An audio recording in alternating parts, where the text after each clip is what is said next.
안녕하세요. 대기업에서 여행 산업을 담당하고 있는 담당 멘토 김기동입니다. 자, 오늘은 트렌드 지수를 압적으로 2위를 달성한 모두토에 대해 살펴보도록 할 텐데요. 이 트렌드 지수에 대한 내용들, 그리고 앞으로 어떤 부분들을 좀 봐야 되는지를 제가 영상 속에서 자세하게 풀어보도록 할 테니까요. 딱 5분만 집중한다고 생각하시고 지켜봐 주시면 정말 감사하겠습니다. 이번 시간에 일단 이 여행 부분의 트렌드 지수 한번 저와 함께 살펴보도록 하고요. 그 이후에 이렇게 지수로 한번 모르토의 주요 고객 증가 전략까지 살펴보도록 하겠습니다. 이제 마지막으로는 모두투어가 아시아나 항공과 그리스 전 세계 상품을 출시했다고 하는데 여기에 대한 내용 살펴보도록 할 거고요. 그리고 이제 차트적인 부분도 함께 살펴볼 건데요. 차트를 정한 게 좀 간단하게 보시면 모두투어 같은 경우에는 이 여행업에 대한 이 시장의 관심도가 집중을 하면서 큰 폭으로 상승을 했다가 현재 조정을 받고 있는 모습을 보여주고 있기 때문에 여기에 대해서 어떠한 대응 전략을 짜는 게 좋을지까지 제가 이번 시간에 이러한 순서대로 중요한 내용들을 하나하나 풀어가 보도록 할 테니까요. 영상 시청 전에 구독과 좋아요 한 번씩만 눌러주시기를 부탁드리도록 하겠습니다.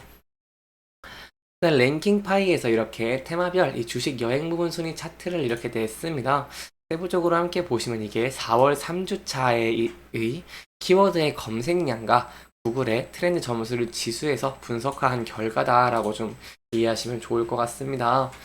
구체적으로 모두투어 같은 경우에는 이렇게 전주보다 16,663포인트 2.8% 이렇게 증가를 하면서 2위를 좀 견고하게 차지를 했다라고 볼 수 있겠습니다. 그렇다면 이제 모두투어 같은 경우 이제 2위를 달성을 했는데 저희가 어떤 부분들을 봐야 될까요? 지켜봐야 되는 게 이제 이 키워드, 이 나이대를 좀 한번 지켜보는 것이 중요하겠죠. 이 모두투어 같은 경우에 MZ세대를 공략하려고 많은 노력을 기울였기 때문에 이 부분 좀 지켜보는 게 중요할 것 같은데요. 여기서 좀 긍정적으로 볼 수 있는 부분은 1위인 하나투어보다 이제 40대 이제 이 키워드 이 퍼센트가 훨씬 높다는 게 좀 긍정적으로 볼 수 있겠다라고 할 수 있겠습니다. 일단 모두 투어 같은 경우 컨셉을 좀 짰죠. 이 컨셉 투어라던가 아니면 모두 시그니처 등을 통해서 이 패키지 상품금 MZ 세대를 공략을 하는 계획을 좀 짰었죠. 이렇게. 이 네, 이러한 모습에서 봤을 때 이렇게 31%좀 높다, 21%, 31%, 11%좀 높다라고 볼 수 있겠습니다. 이 컨셉 투어 혹시 모르시는 분들이 계실까봐 간단하게만 설명을 드리면요. 뭐 전문가가 호스트로 나서서 여행지를 소개를 하는 소규모 여행 상품이기 때문에 이런 MZ세대한테 좀 많이 긍정적으로 보이고 있다라고 할 수 있겠고요. 22년 6월 출시 이후에 지난달까지 매월 1개에서 2개의 상품을 선보였는데 지난달까지 1,700명이 이용하는 등 굉장히 긍정적인 모습을 보였다라고 할 수 있겠습니다. 이게 소규모이기 때문에 대규모 여행들, 이런 단체 여행에 좀 질린 분들이 이렇게 소규모로 가면서 이 호스트와도 이제 여행도 이 얘기도 하고 이렇게 여행에 대한 컨셉을 좀 잘 잡았다라고 볼 수 있겠습니다. 두 번째로 좀 지켜볼 만한 점이 바로 이제 빅데이터에 조사한 결과를 저희가 좀 주목해 봐야겠는데요. 그 중에 이 모두투어한테는 이 모두투어의 공동구매 항공권이라던가 아니면 두 번째로 모두투어의 패키지가 주목받는 관련 검색어로 나왔습니다. 이 패키지 중에 저희가 좀 지켜봐야 되는 부분은 바로 모두 시그니처라고 할 수 있겠는데요. 모두 시그니처 굉장히 성장을 하고 있죠. 구체적으로 이제 올해는 제가 항상 말씀드리는 것처럼 여행업이 호조가 되고 이렇게 여객에 대한 여객의 수요가 좀 증가하다 보니까 항공권의 공급도 계속해서 증가를 하면서 이 본격적으로 회복 제가 기대해 볼 수 있다라고 설명을 드렸습니다. 그렇기 때문에 이제 저희가 지켜봐야 되는 부분들은 코로나 이전 저가 패키지 상품에 비해서 ASP, 즉 평균 판매 가격은 낮았지만 현재 이런 모두 시그니처 아니면 뭐 컨셉 투어 아까 말씀드렸죠.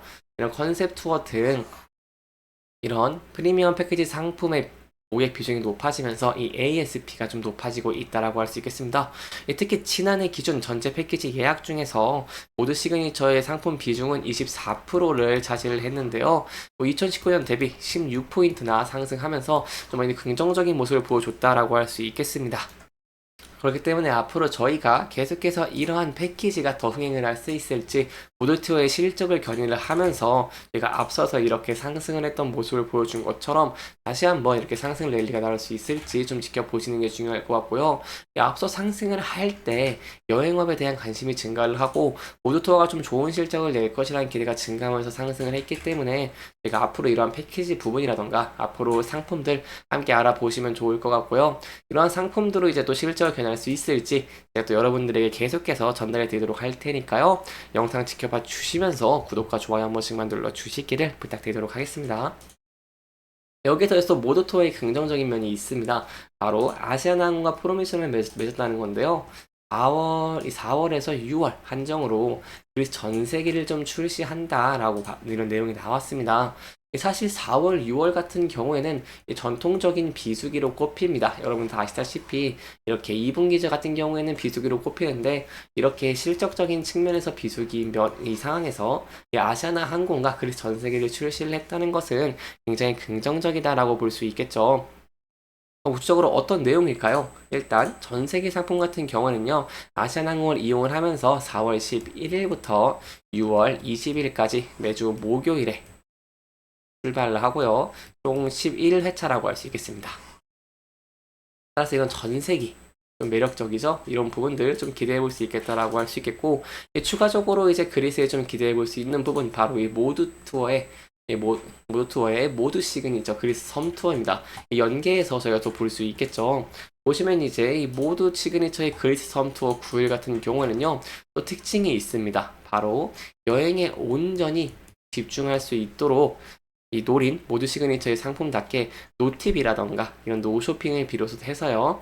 국내선의 항공과 계속 페리선 탑승으로 이동의 피로를 줄이면서 여기에 대한 좀 저희가 흥행도 좀 기대를 해볼 수 있겠다라고 볼 수 있겠습니다. 그래서 마지막으로 좀 정리해서 설명을 드리면 이 그리스는 국내 정기편이 취향하지 않는 곳으로 이번 전 세계 상품이 좀 좋은 반응을 얻고 있다라고 할 수 있겠고요. 그렇기 때문에 예약과 동시에 출발이 확정되는 이 그리스 전 세계 상품이 저희가 좀 더 잘 팔리는 것들 그리고 이렇게 잘 팔리면서 이 실적적인 측면 기대해 볼 수 있는 것도 좀 기대를 해볼 수 있겠습니다. 실적이 기대가 된다고 한다면 저희가 앞으로 이제 앞서 보여준 상승 랠리처럼 추가적인 상승도 좀 기대를 해볼 수 있겠죠. 그래서 이런 면들이 좀 각광을 받고 부활받으면서 주가가 상승하게 된다고 한다면 저희가 앞서 저항을 받았던 구간대 바로 이 장기 이평선 481선 돌파할 수 있을지 지켜보시고요. 그 위로는 이제 여기 박스권 상단 부분까지 좀 열려 있다라는 부분 염두에 두시면 좋을 것 같습니다.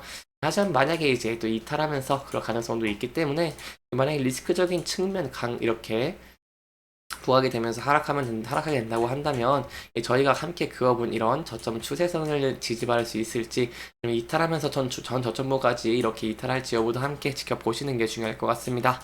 이렇게 이번 영상에서는 이 모드 투어의 이제 상품들 그리고 이제 트렌드 지수에 대해서 함께 알아보면서 저희가 어떤 부분들을 지켜봐야 되는지를 함께 짚어보면서 진행을 했고요. 해당 영상은 개인적인 의견이 많이 들어갔기 때문에 투자자분들의 주관적인 생각과 해당 내용을 토대로 현명한 선택을 하시면 좋을 것 같습니다. 영상 잘 보셨다면 좋아요와 구독 부탁드리면서 오늘 영상 마무리하도록 하겠습니다. 끝까지 시청해주셔서 감사합니다.